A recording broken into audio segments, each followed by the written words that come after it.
A witch hunt for so-called Russian trolls has overwhelmed social media. But here's one that Twitter has detected.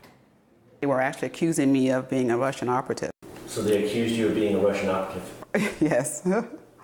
That I was somehow working for Russia, or part of the Russian bots that were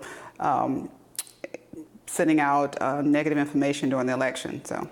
Charlie Peach, the woman Twitter labeled a Russian troll, lives in the U.S. state of Georgia and says she has no connection to Russia whatsoever. Twitter suspended her account, which had thousands of followers, back in September. We talked to her about the ban and the reasons behind it. When I realized it was permanent, I was a little shocked. Twitter kept saying that it was a permanent suspension because of harassment, and I couldn't get them to explain to me who had I harassed. They came back and told that it was because I was part of a Russian operative, that I was somehow working for Russia, or part of the Russian bots that were sending out negative information during the election. My account was getting over 2 million views per month. My Twitter platform was specifically about politics. I made it clear that that was what my agenda was, that I really wanted to be able to share, to counter the negative information or the propaganda that mainstream media was espousing to all of our viewers, or our electorate, if you will. And that's not something they want to hear. The suspension now is really not necessarily all about me at this point. It's about free speech. It's about the American electorate. If we allow something like this to continue, again, Twitter to me has become a government propaganda-owned or manipulated and controlled corporate entity, as well as the two-party entity that silences anyone who has counter to what their agendas are. So if we'll let that stand, we're no different than what they're accusing Russia of, you know. So I think it's really bigger than me. I think that if Russian bots were able to manipulate a U.S. government election, presidential election, to the tune of $100,000, and when Hillary Clinton's campaign spent billions, not to mention millions, purportedly on their behalf for trolls, if you will, then perhaps they need to rethink how they spend their money. If Russia knows more about U.S. electorate than they do, that's kind of ridiculous. Well, Twitter has yet to give any reaction to this story. Meanwhile, the woman herself says she plans to sue the company for suspending her account.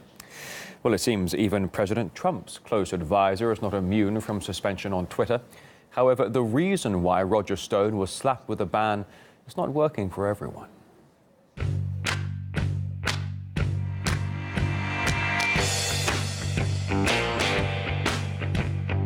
When AT&T acquires Time Warner, the house cleaning at CNN of human excrement like Don Lemon, Jack Tapper and Anna Navarro will be swift. Don Lemon, stop lying about the Clintons and uranium, you ignorant lying you fake news, you dumb piece of shit. I've been inundated on Twitter with bloggers threatening to kill me, my wife, my kids, and even my dogs, yet Twitter seems unconcerned about that.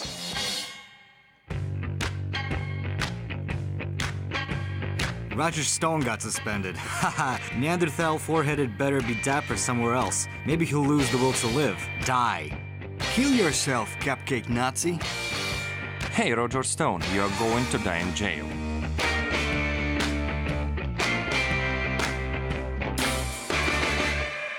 Twitter has suspended Roger Stone after saying CNN hosts are lying However, explicit calls for my and Snowden's assassination are just fine.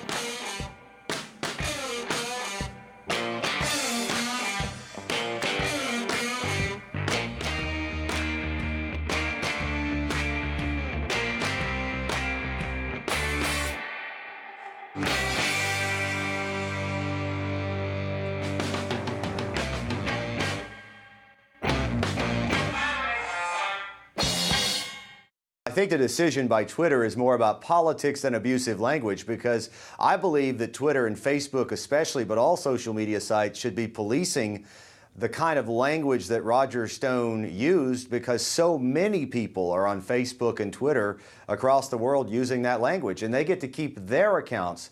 But when someone like Roger Stone, a well-known conservative, attacks a well-known liberal like Don Lemon, or Charles Blow from the New York Times, then all of a sudden it's instant he loses his account. So I think the decision was political, and it's a decision that if it was consistent and not a double standard, I would applaud by Twitter, but I think it's the inconsistency and the double standard that is quite a concern here.